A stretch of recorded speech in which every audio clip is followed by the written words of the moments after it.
마태복음 10장 1절부터 15절, 그 중에서 5절과 6절을 읽습니다. 우리 5절 같이 읽겠습니다. 시작. 예수께서 이 12를 내보내시며 명하여 이르시되 이방의 길로도 가지 말고 사마리아인의 고을에도 들어가지 말고 오히려 이스라엘 집에 잃어버린 양에게로 가라. 다보다 가라. 5절에 12를 내보내시며, 자 1절에서는요, 자 1절 말씀을 보면 예수께서 그의 12제자를 부르사, 다보다 부르사. 그래서 오늘 본문에는 제자 12를 불렀다. 그런데 제자들은요, 부름받은 날짜나 시기나 장소가 다 달라요.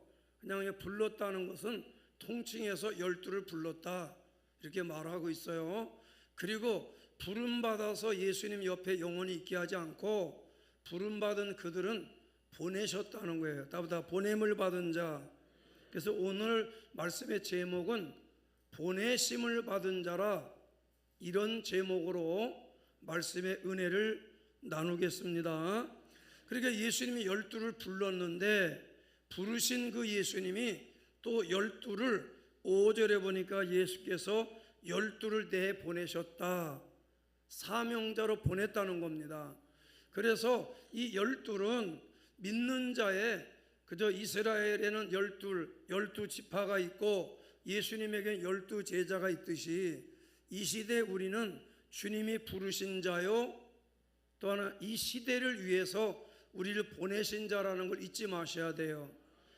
교회는 늘 세상의 국가의 절기를 늘 같이 이렇게 공동으로 3.1절 기념이라든지 뭐 이렇게 지킵니다. 그런데 특별히 8월 15일 우리가 광복절을 맞이하면서 교회는 무슨 절기로 지키냐면 바로 광복절 기념 예배로 드립니다. 그래서 오늘 처처에서 광복절 기념 예배들이 있어서 우리도 오후 예배를 좀 짧게 드리고 조금 미리 좀 드릴 것인데, 광복절 그러면 다 여러분 공감하고 그렇게 교육받아서 우리가 1945년도 몇 년?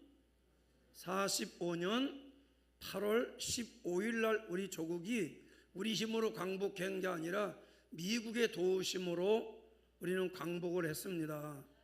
할렐루야. 그리고 45년 8월 15일 광복을 하고 1948년 3년 동안 미 군정을 도움을 받아서 국가가 치안을 잘 정립하고, 그때 우리는 굉장히 혼란했습니다. 뭐 지금도 혼란하지만 우리는 이상하게 우리 대한민국 사람들은요, 이념적으로 혼란을 많이 겪어요. 그래서 우리가 1948년 8월 15일 날 뭘 하게 됩니까? 대한민국이라는 정식 이름으로 나라가 건국을 합니다. 정부 수립이 되고, 그래서 중앙청 그 광장에서 건국을 하게 됐어요.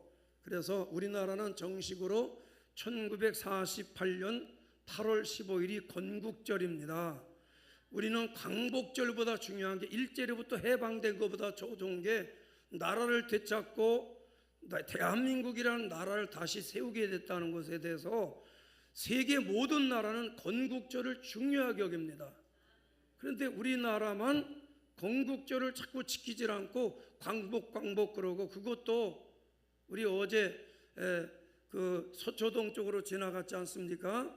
그 서초동 구청장을 어떻게 좀 해봐야 되는데, 비가 와서 안 꽂았나 모르지만 태극기, 우리나라 건국절인데 광복절이니까 태극기 흔들었으니까 건국절 지키기 싫으면 광복절에도 지켜야 되지 않냐?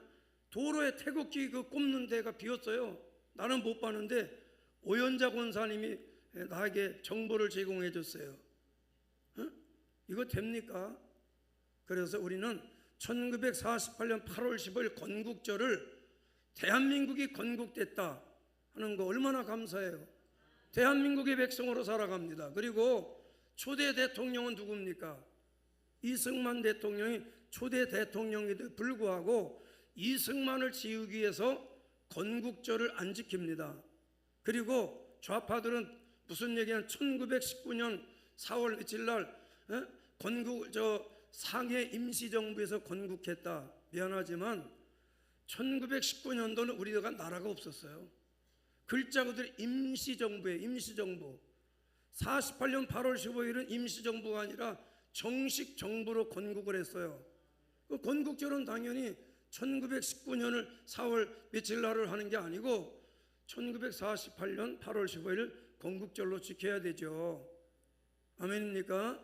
그래서 오늘이 건국기념일인데 1919년을 주장하는 사람들은 여러 가지 이유가 있겠지만은 19년도 그 건국할 당시에 그때는 상해 임시정부예요. 나라가 임시정부가 세 군데 있었어요. 한 군데 있었던 게 아닙니다. 그래서 세 군데 있었던 걸 통합해서 건국 통합 대통령으로 누굴 뽑았냐? 일대 초대 대통령으로 이승만 대통령 임기 5년에 이승만 대통령을 뽑았어요. 근데 그때는 그냥 기구만 있고 대통령만 있고지 건물만 상해 임시정부 건물이 있었는데 그 5년 임기에 이승만 초대 대통령을 또 탄핵을 해요. 한 4년 지나고 나서 탄핵을 했는데 이유가 뭐냐? 첫째는 상해 임시정부의 대통령이 오래 있질 않았다는 거예요. 그렇죠. 왜? 미국에서 활동하고 계셨거든요. 그 다음에 이제 거기 오래 안 있었다 얘기고, 그 다음에 중요한 게 꼭 한국 사람들 돈 문제 얘기해. 뭐 돈을 유용했네 뭐 어쨌네 그런 얘기 하는 거예요. 여러분, 상해 임시정부의 자금, 군자금들 전부 독립자금은요 결국 이승만 대통령이 미국에서 활동하고 저 하와이 사탕 소수밭에 가서 돈 모금에다가 댄 돈이에요. 개뿔이나 유용하고 자시구가 어디 있어요. 그래서 그때도 그럼 어떻게 탄핵을 했냐? 그때도 자유민주주의만 있는 게 아니라 거기 공산주의자들이 많았어요. 훗날 주석이 된 사람도 나중에 이제 공산주의자였다는 게 밝혀지게 되죠. 그래서 초대 대통령이 이승만 대통령인데 탄핵을 당해. 4년 5년 만에. 그 다음에 김은식 선생이 2대 대통령이 되고, 이거 대통령 되면 안 되겠다. 그래서 이제 뭐 주석제로 하자. 그래서 김구 선생이 주석이 된 거예요. 그래서 이런 역사가 있는데 글자 그대로 그때는 정부가 없었어요. 나라가 없었다고. 일제시대라고. 글자 그대로 임시안에 임시정부. 임시정부가 아니라 정식 대한민국 정부의 초대 대통령 건국기념일은 1948년 8월 15일이 맞다. 그래서 우리는 정말 건국기념일을 세계 모든 나라가 자기 나라가 세워진 날을 명예롭게 여기고 그렇게 지키는데 왜 우리는 건국기념주일 예배를 안 드리고, 대한민국의 교회라면 대한민국이 건국된 날을 건국기념주일로 지켜야 되지 않냐. 그런데 이승만 대통령이 그 이름을 이승만 대통령을 건국 대통령으로 인정하고 싶지 않은 공산주의자, 사회주의자, 좌파, 좌익 계열이 1919년 당시에도 많았고, 우리나라가 건국하는 1945년도 이 좌익 세력들이 많았거든요. 그러나 분명히 우리는 초대 대통령은 임시정부 때도 이승만이고 정식 정부에도 이승만이에요. 이건 하나님의 섭리입니다. 미국에 있는 사람 이승만을 왜 하와이 저 상해에서 연합 정부에서 왜 대통령으로 뽑게 했겠냐 이거예요. 그리고 노구를 끌고 독립운동하다 대한민국에 돌아와서 이미 그때는요 이분이 어르신 노인이에요. 70대 노인인데 대한민국의 임시정부가 아니라 정식 대통령으로 이렇게 추대가 되셨죠. 그래서 우리는 오늘 8월 15일은 건국기념주일로 지키는 것이 마땅하고, 아멘입니까? 이승만 대통령 싫어하는 건 왜 그래요? 표면적으로는 뭐예요? 부정선거했다고 그러지 않습니까? 근데 그것 때문에 그러는 게 아니라 좌익들은 이분은 이승만 대통령 철저한 바로 민주주의자, 반공주의자예요. 그래서 자기들이 공산주의자한테 반공한다 그러니까 그게 싫었던 겁니다. 어디서 까똑이 또 방송실에서 사람을 까똑을 하고 앉았어. 알았어, 이제 본문으로 들어갈게. 녹음이나 잘 해라. 어? 그래서 여러분, 참 까똑이 판을 치는 세상이지만, 그러니까 까똑의 그 뭐 가족들 그 단체 까똑방에다가 어떤 것도 깨똑 이래서 깨똑은 뭐 또 뭔가 또 단체 카톡방에도 늘 이렇게 형제간에도 보지 말아야 될 사람들 있어요. 친구 간에도 그렇고. 그래서 참 우리는 불행하게 1919년 임시정부가 세워질 때도 이렇게 좌익과 우익이 피비린내난 싸움을 했고, 1948년은요 아주 중요한 해입니다. 우리가 1948년 8월 15일 건국을 했는데, 그 해에 뭐가 또 일어나게 되냐면 우리나라 헌법도 만들어졌고, 그 다음에 이제 우리나라가 첫 이제 선거를 또 치르게 되죠. 선거를 치르는데 북한은 빼놓고 그냥 남한만 전국 선거를 치르는데, 이 공산주의자들이 제주도에서 선거를 방해하죠. 그게 4.3 제주 4.3 사건입니다. 4월 3일 날 선거를 방해하고 50선거 5월달 선거를 방해하려고 그렇게 한 거예요. 그래서 그것을 이제 가서 진압하라고 9월에 한 몇 개월 지나고 여수 순천에 있던 연대병력을 제주도 진압부대로 가라 그랬더니 거기 공산주의자들이 앞장서서 못 간다고 반란을 일으킨 겁니다. 공산주의 폭동이에요. 제주 4.3 때는 민주화운동 아닙니다. 공산주의 폭동이었고, 그 다음에 여수 순천 반란 사건도 공산주의자들이 폭동을 일으킨 거예요. 진압 과정에서 이렇게 양민들이 많이 희생된 건 사실이에요. 그건 국가가 보상을 해줘야 될 거 아니에요. 그러나 그렇다고 해서 공산주의자들의 폭동을 어떤 자유민주 운동이었다, 민주항쟁이었다 이렇게 거짓말을 하고, 1948년 나라가 건국되는데도 전 국민이 다 속아서 건국기념주의를 지키지 않고, 이건 불행한 일이라는 걸 알고 우리는 분명히 역사에 대한 인식이 분명해서 우리나라가 참 불행한 나라다. 1919년 임시정부가 세워지고 초대 대통령 이승만을 세울 때부터 공산주의가 판을 치고, 48년도 나라가 세워졌을 때도 그랬고, 그리고 미국이 48년도에 미군이 철수하고, 그리고 1년 있다 50년도 6.25 전쟁이 터지고, 우리는 이 공산주의자들과의 대결이 지금 오늘 사는 2026년 지금 여러분은 우리 조국 대한민국이 나라도 반토막, 남쪽의 국민들도 이념 자체가 자기도 모르는 사이에 사회주의 이념에 물들어가는 그런 사람들이 절반 정도가 있기 때문에 건국기념일을 주의를 못 지키지만, 그래도 우리는 건국기념주의를 맞이하면서 할렐루야, 우리 조국 대한민국이 정말 영광스러운 나라, 6.25를 치르고 나서 정말 70년밖에 안 된 이 나라 잿더미 속에서 국가의 번영을 이루었다는 거, 아멘입니까? 이 사실을 깨닫고 오늘 이 시대 속에 우리는 12제자를 주님이 부르셨고 보낸 것처럼, 자, 따보다 보내심을 입었다. 예수님이 12제자를 부르고 곁에 오래 머물게 하지 않고 세상으로 보내신 것처럼, 제자는 부르심을 받은 동시에 보내심을 받았다. 아멘. 12제자에게 권능을 주셨어요. 말씀을 맡겼습니다. 하나님을 의지하여 사명 감당하라고 했어요. 그러므로 우리가 역사적인 이야기도 조금 했지만은 오프닝으로 우리가 나눴는데, 그래서 우리가 이 시대에 우리가 보냄을 받은 자고, 또 가정에도 내가 보냄받은 자요, 일터나 이 시대 속에 우리가 보내심을 받은 12제자들이라는 것, 숫자로 12제자가 아니라 우리가 주님의 제자다, 주님께 받은 권세로 일할 수 있길 바라고, 자, 마태복음 10장 1절에 보면 예수님이 12제자를 부르사 더러운 귀신을 쫓아내며 모든 병과 모든 약한 곳 고치는 권능을 주시니라. 할렐루야. 그리고 제자의 이름을 기록하고 그 다음에 이제 5절에 가서 12를 내보내시며 명하셨다. 아멘.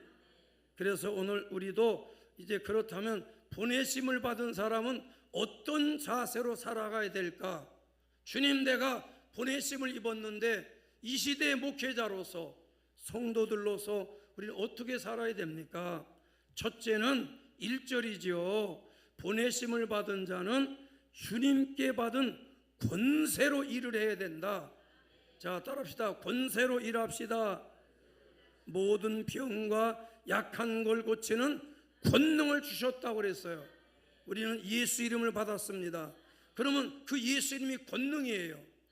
어떤 환경 속에도 이 권능으로 이기기를 바랍니다.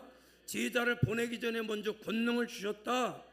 하나님의 일은 인간의 능력으로 하는 것이 아니라 주님께 맡기신 사명은 감당할 수 있는 은혜와 능력도 함께 주신다는 거. 보낼 때 사명만 준 게 아니라 사명과 능력도 같이 준다. 우리 시대가 참 살아가기가 버겁고 힘겨운 세상이지만은, 그러나 주님은 우리에게도 사명도 주시고 능력도 함께 주셨다는 걸 꼭 기억하시고, 할렐루야. 믿습니까? 그러므로 우리는 자신의 부족함 때문에 낙심하지 말고 나를 보내신 주님을 의지하면서, 사도행전 1장 8절에도 성령이 너에게 임하면 너희가 권능을 받고 땅끝까지 가서 내 증인이 되라. 아멘. 성도의 능력은 자신에게서 나오는 게 아니라 성령으로부터 오는 거예요. 우리 교회가 성령의 능력을 의지하는 교회가 되셔야 돼요. 할렐루야. 보내심을 받은 사람은 내 힘이 아니라 주님의 능력으로 사명 감당하셔야 돼요. 믿어지시면 아멘. 두 번째는 7절이에요. 7절. 보내심을 받은 자는 천국 복음을 전해야 된다는 거예요. 내가 복음을 전하면 안 되고, 지가 복음을 전하면 안 되고, 내 얘기, 내 생각, 내 어떤 내가 생각하기는 나는 이렇게 생각합니다. 그런 소리 하면 안 된다니까요. 아멘입니까? 가면서 7절에 전파하여 말하되 천국이 가까웠다고 해라. 천국이 뭐예요? 예수님이 천국이에요. 아멘입니까? 그래서 제자에게 보냄받은 자의 가장 중요한 사명은 천국 복음을 선포하는 일이에요. 천국이 가까웠다고 말하고 천국에 간다고 얘기하고. 아멘입니까? 오늘 우리는 매 주일마다 교회에 나와서 주일 성수를 하는 그런 은혜를 우리가 받았고, 또 이게 은혜지만 또 한편으로는 시간을 들이고 물질 들이고 피곤한 날이죠. 그러나 여러분, 하늘나라 가면 매일매일이 주님의 날이기 때문에 이 땅에서만 주일 지키지 하늘에서는 주일 안 지켜요. 영원히 주님의 날이니까. 할렐루야. 믿어지시면 아멘. 그래서 우리가 하늘나라에서 주의 날을 맞이할 때까지 우리는 일주일마다 또박또박 주일 잘 지키면서 천국이 가깝다고, 주일마다 교회 오면 천국을 경험하고 가시고, 보냄을 받은 성도는 자신의 생각을 자랑하는 사람이 아니라 예수님 전하는 사람 되고, 예수 전하는 교회가 되고, 예수 전하는 우리 한국교회, 대한민국이 돼야 됩니다. 아멘입니까? 그래서 로마서 1장 16절에 내가 복음을 부끄러워하지 않는다. 복음을 부끄러워하지 않는 것은 복음은 믿는 자에게 구원 주시는 하나님의 능력이라. 여러분, 우리 가정에 뭐가 필요할까요? 하우스입니까? 아니에요. 돈이에요? 뭐가 필요할까요? 가정에도 복음이 필요합니다. 할렐루야. 이웃과 일터에도 복음이 필요합니다. 말과 행동을 통해서 예수가 구세주라고 나타낼 수 있도록 보내심 받은 자의 사명을 감당할 수 있길 바랍니다. 우린 천국 복음을 전하라고 부름받았어요. 아멘. 세 번째는 8절이에요. 보내심을 받은 자는 받은 은혜를 값없이 나누라는 겁니다. 자, 오늘 8절에 뭐라 했어요? 너희가 거저 받았으니 거저 주어라. 따보다 거저 받았으니 거저 주어라. 여러분, 우리가 받은 구원과 은혜는 돈 주고 산 것 아닙니다. 예수님이 은혜로 주셨어요. 자격이 있어서 받은 게 아니죠. 하나님이 우리 사랑해서 주셨어요. 그래서 받은 은혜를 다른 사람한테 우리가 나눠주고 베풀고 내가 받은 은혜를 좀 흘려 보내야 돼요. 할렐루야. 내가 무슨 은혜를 받았냐?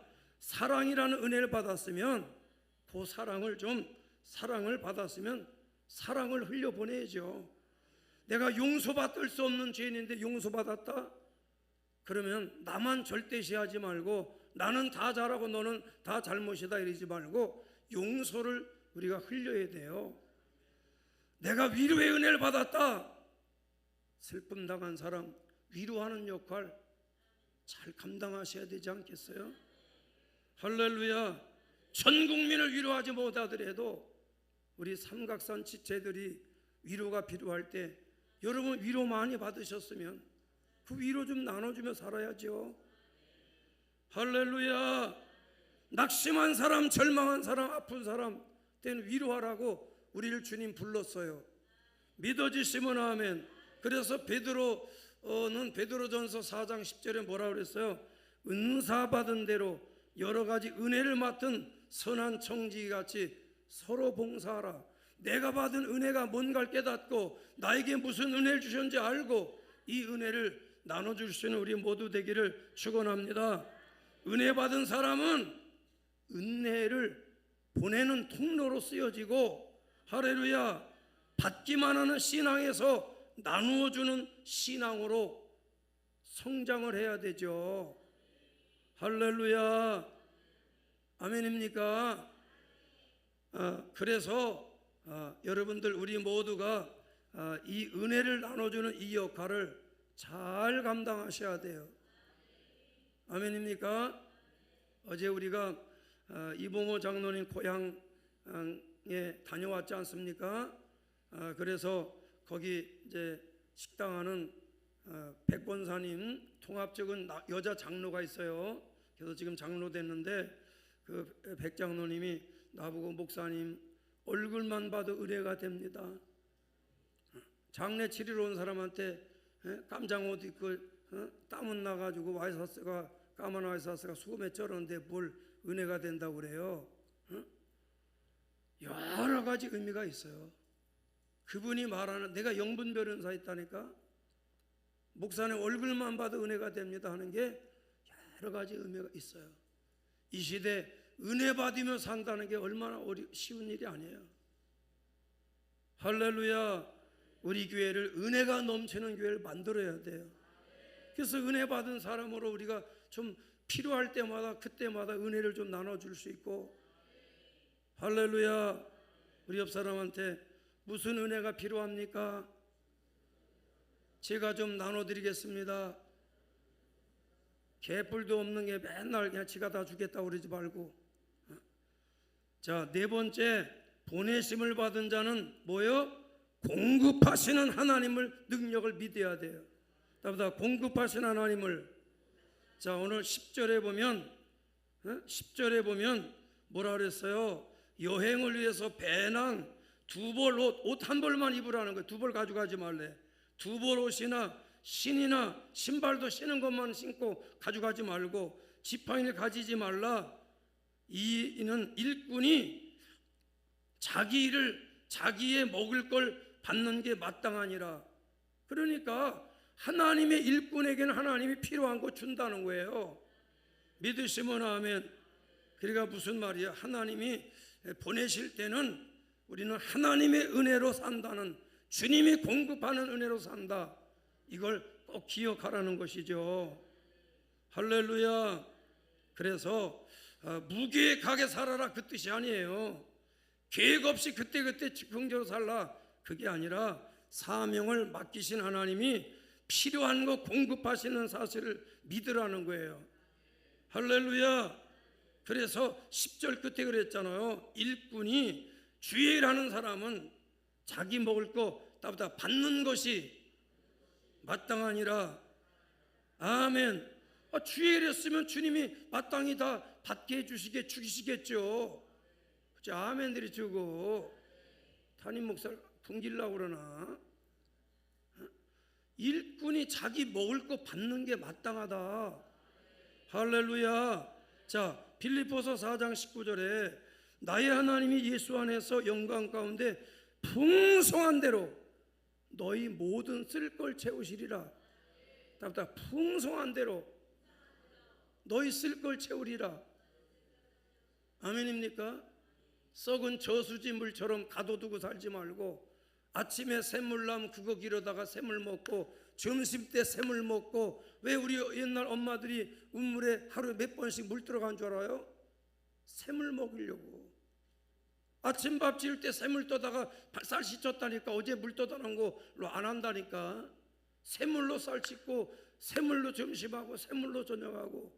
그러듯이 우리는 받은 바 은혜로 하나님이 능력 주시는 대로 할렐루야 풍성한 대로 너희 쓸 것을 채우시리라. 우리 아멘한 식구들, 새벽의 샘물처럼, 아침 샘물처럼, 점심의 샘물, 저녁 샘물, 그때마다 주님 필요한 것으로 공급해 주실 줄 믿습니다. 사명 감당하다 보면 부족함을 만날 때가 있어요. 정말 내가 부족하다. 또 어려운 일을 만나기도 합니다. 그러나 보내신 분이 하나님이시라면 책임지는 것도 하나님이 책임져야 되지 않아요? 할렐루야. 아까 말한 그 백권사님도 목사 얼굴만 봐도 은혜가 됩니다는 의미 여러 가지가 있는데, 자기네 교회 장로님들 다 은퇴 장로들만 있고 맨 요양원, 그 앞에 요양원 생겼더라고. 교회 일할 수 있는 사람이 그 젊은 60대가 아주 청년의 회장이야. 이봉호 장로님하고 어린 시절을 같이 지낸 몇 살 더 먹은 누님뻘인데 책임이 너무 사명이 큰 거야. 그 교회를 자기가 책임지고 나가야 되거든. 그래 봤잖아. 거기 식당에다가 식당 주인방 이렇게 안 쓰고 거기다 이사장방, 밑에는 사장방, 사장실, 이사장실 써 있잖아. 실제는 창고로 쓰겠지만 그 장로님이 영농모도 하고 보험업도 하고 여러 가지 식당만 하는 게 아니에요. 식당 건 부업이야. 그래서 삼각산 교인들이 장례 때문에 내려온다니까 일부러 그거 다 뼈 따고 다리고 다 해가지고 반찬도 부여시장과 상관 하나도 한 톨도 없고 자기네 다 텃밭에서. 이 장로님 그래야 안 그래요? 김치 맛있다고 몇 번 그랬잖아. 그거 뭐야? 무슨 김치야 그게? 열무 김치가 아니지. 이 열무는 그냥 김치야. 열무에다 물 집어넣었잖아. 열무 물김치요 뭐요? 거기다 풀 써서 넣었잖아. 풀 써서 하얗잖아. 그거 일주일 가면 쉬어서 못 먹어요. 풀 써서 넣으면 쉬어서 금방 쉰다고. 그러니까 우리 오는 거 맞춰서 다 해가지고 여기저기서 막 고추 맛있다 그래도 고추 다 훑어가지. 호박을 따가지고 갔나? 장영이는 어디서 호박을 따가지고 와가지고 막 호박 따가지고 가고. 그릇이 크니까 여잔데도 장로 시켜주지. 사명이. 목사님은 이제 8월이면 이번 8월에 9월 달에 은퇴한다고 그러지. 그러니까 누가 시골에 올 사람이 신문 냈대. 신문에 냈는데 오겠다는 목사가 10명이랴. 그 2명을 뽑아야 되니까 할마이 권사들이 눈도 안 보이고 귀도 안 때리는데 뭘 어떻게. 그러니까 이 젊은 그 장로님이 젊지도 않지 60대니까. 근데 얼굴이 팽팽하더만. 내가 뭐 발랐냐고 내가 물어보고 싶었는데 팽팽해요. 살이 쪄가지고 갑자기 이렇게 부풀어 올라가지고 이렇게 퍼져서 그런가. 몸만 부흥됐다고 막 이랬던데. 사명이 큰 거야. 그 목사님 잘 또 모셔야 되고. 지금 목사님은 청년 시절부터 거기서 헌신하다 거기서 은퇴하지만 지금 젊은 목사님들 뽑아다 놓으면 2년 있다 가고 3년 있다 가요. 애들 학교도 없어 그 동네. 그리고 학교 보내는 애 있는 목사님들이 거기 오면 애들 학교 어떻게 하냐고. 중고등학교 어떻게 하냐고. 그러니까 말은 안 하고 우리가 시간도 없어 말을 못했지만 하여튼 목사님 얼굴만 봐도 은혜가 됩니다. 그 속에는 울고 싶습니다. 그 얘기도 들어있는 것 같고 사명이 참 책임이 큽니다. 잘못 보면 잘못 뽑았다고 전부 다 자기한테 뭐라 그럴 것 같고 그런 것도 내가 대화는 안 했지만 척 보면 앱니다. 참 이보문 장로님이 그래도 내가 물었잖아. 중고등학교 때 신앙생활 잘했냐 그랬더니 이보문 장로인데 중고등학교 때는 저 누님 권사 저 장로가 교회 안 나왔대야. 그랬더니 아니요 갔어. 언제? 크리스마스 때 갔어. 이래가 크리스마스 때 안 가.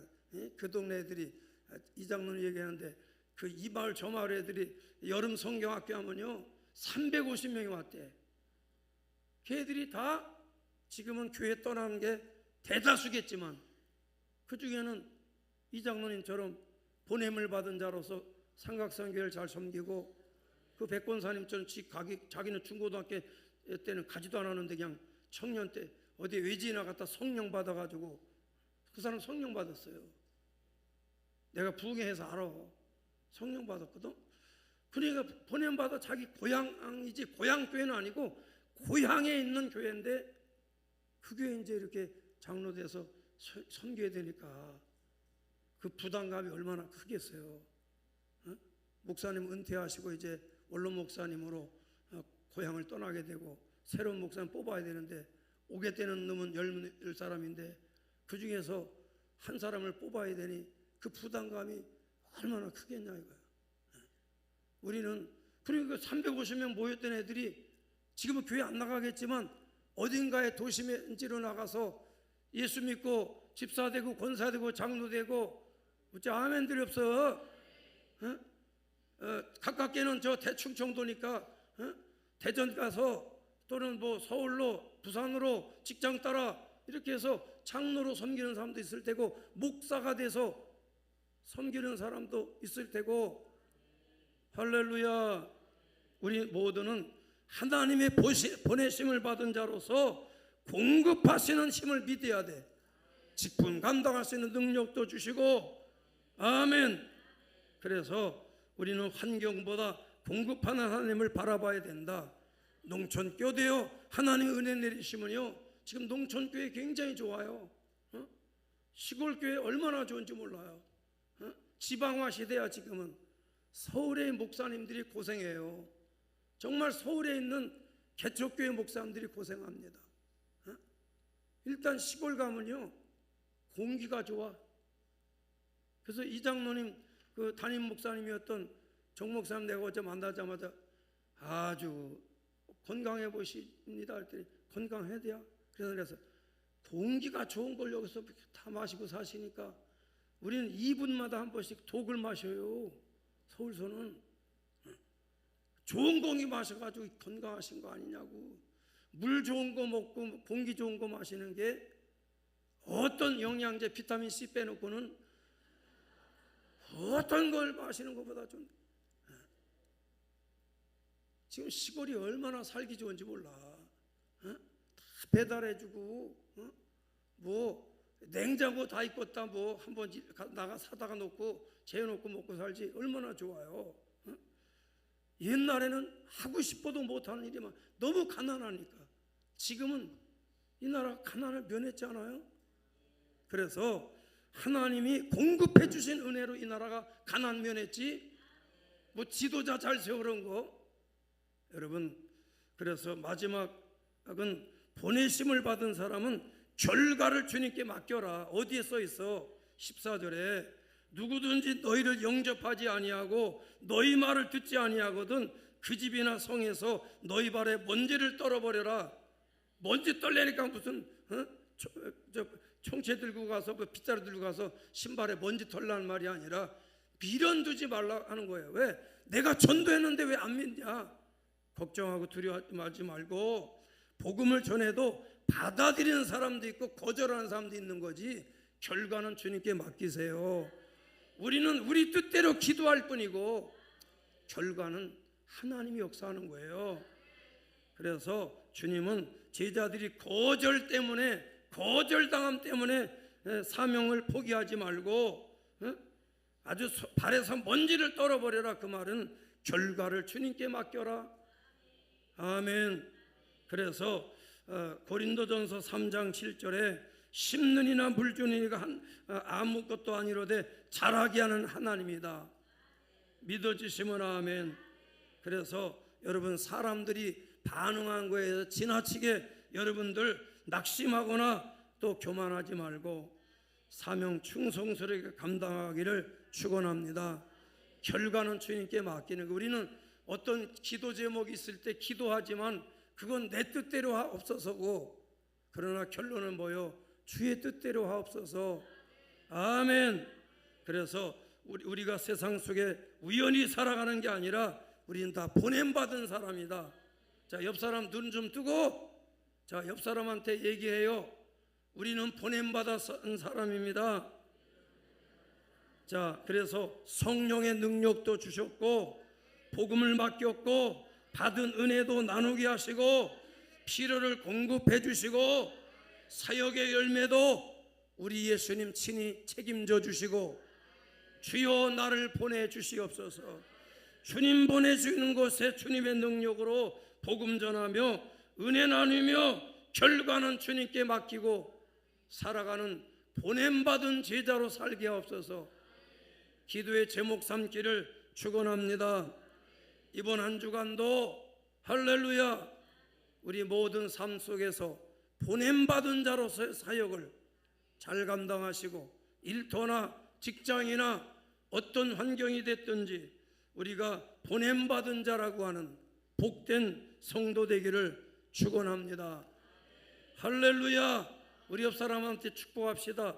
우리는 보냄을 받았습니다. 할렐루야. 이 시대 우리가 임시정부가 세웠던 1919년 4월이 아니고, 또 우리나라 건국했던 1948년 8월 15일이 아니라 2026년 8월 15일 건국기념주의를 맞이하는 우리 애국동포 여러분, 할렐루야. 아멘입니까? 그래서 우리 모두가 이 시대에 우리는 보냄을 받은 거다. 그래서 담임 목사가 뻔히 듣기 싫어하는 거 알면서도 그래도 가르칠 건 가르쳐야 되니까, 먼 훗날 당신이 그리워지면 불러봐. 아, 그때 목사님이 옳은 걸 가르쳐 주셨구나. 할렐루야. 대한민국의 건국기념일은 1948년 8월 15일이 맞습니다. 1919년은 건 임시정부야, 임시. 그래서 그때도 탄핵을 해서, 세상 하여튼 탄핵 좋아해 아이가. 한국 사람들 어디 가도 탄핵 좋아하고 앉았어요. 그래가지고 이승만 대통령 뽑아놨는데 그 임시 그 의정원에서 탄핵시켰다니까. 왜?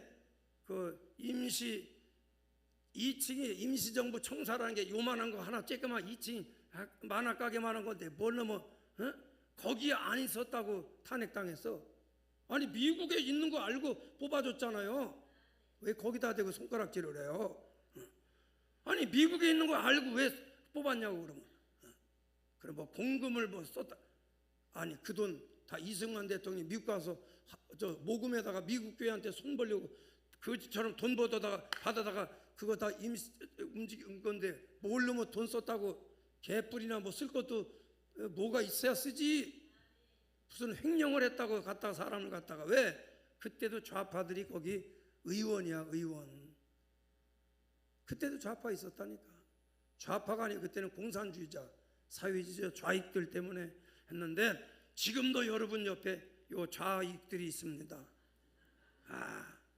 내외간에도 좌익이 있습니다. 말하면 싸움 납니다. 그래서 우리는 절대 가족들 단체 카톡방에 정치 얘기는 하지 맙시다 이랍니다. 그래서 다 안 하기 때문에 담임 목사가 지금 합니다. 그래서 우리는 보냄을 받은, 이 어려운 시대에 보냄을 받은 거예요. 아닙니까? 담임 목사가 막 스트레스를 받아가지고 난 몰라. 난 스트레스 안 받는 줄 알았거든. 그러니까 막 스트레스가 오니까 막 위산이 그냥 너무 많이 막 분비가 돼가지고 이게 목구멍까지 그러니까 식도가 지금 자꾸 내가 묵상하는 게 기침가래 감기 때문에 그런 게 아니라니까. 위산이 식도로 막 영주 자빠져 들어놓 있어야 무슨 위산이 오지. 뭐 관광버스 타고 어디 갔다 오는 관광버스는 아니지. 버스 타고 왔는데 왜 앉아 있어도 막 위산이 막 여기로 올라오는 거예요. 그게 왜 원인이 밥을 많이 먹은 것도 아니고 들어오는 게 아닌데 남모르는 목회자만이 갖고 있는 영적 그 부담감 있잖아. 스트레스는 아니고 난 스트레스는 없어.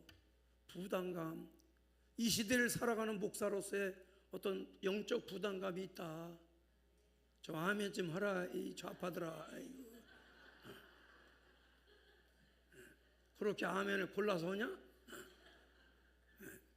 그래도 좌파 보고 좌파라고 말할 수 있는 교회가 은혜로운 교회다. 다른 교회 가서 벌써 쫓겨났다 담임 목사죠.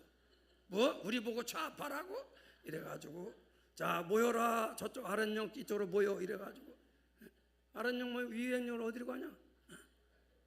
그래서 이 어려운 시대에 여러분 가정이나 직장에 가도 갈등이 있잖아. 가족도 모여도 무슨 반봉어리들만 모인 거 아주 휘휘하고 무슨 도둑질하다가 개한테 거시기 물린 것처럼 말도 못하고 그렇잖아요. 그래서 이 시대에 우리가 보냄을 받은 자라는 거. 할렐루야. 설교는 쌈박하게 일찍 끝내놓고 하여튼 이놈의 건국기념일 때문에 아무도 건국절이란 말을 안 하고 전부 다 광복절 같은 소리가 앉아있어요. 광복절이나 8월 10일이 건국절이지. 일제한테 압박받았던 거 해방된 것도 기쁘지만 나라가 세워진 건 더 좋은 거 아니에요? 대한민국이 세워졌잖아요.